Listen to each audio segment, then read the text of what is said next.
In the quiet suburban town of Willowbrook, nestled amidst rolling hills and whispering trees, lived a boy named Oliver. His house stood at the edge of town, a good distance from the sprawling playground that lay at the heart of the community.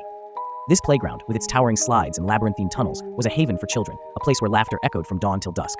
Every weekend, Oliver would trek to this playground, eager to reunite with his friends. Among them was a boy named Samuel, his closest companion, who seemed to appear only at the playground.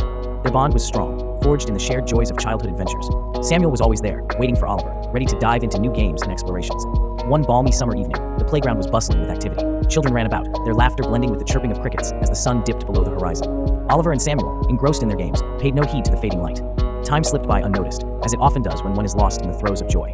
As the evening gave way to night, the other children began to trickle away, called home by their parents.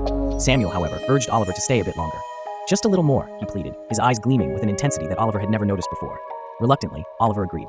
They clambered to the top of the highest slide, a vantage point that offered a panoramic view of the now empty playground.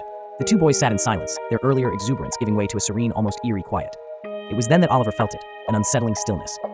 He glanced at Samuel, who was staring at him with an unnerving intensity. Samuel's eyes, usually warm and inviting, were now cold and hollow, his face devoid of the playful light that had always defined him.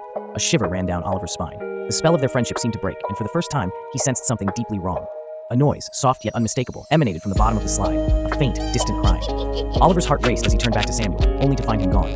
Panic surged through him, and he scrambled to his feet, his eyes darting around in the growing darkness. The playground, once a place of joy, now felt menacing, its shadows deep and foreboding. Without thinking, Oliver bolted towards the network of slides, the only escape roads he could see. He slid down one after another, his breath coming in short, frantic gasps.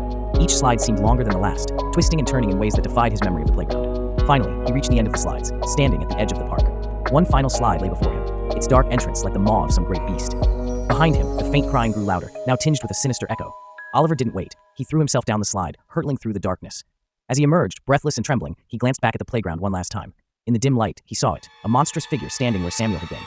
Its form was grotesque, a ghastly amalgamation of twisted limbs and decaying flesh. Hollow eyes glowed with a malevolent light, and a wide, gaping mouth stretched into a hideous grin.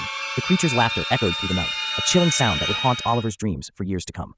Oliver ran, not stopping until he reached the safety of his home. He never returned to the playground after dark, and though he still visited during the day, Samuel was never there.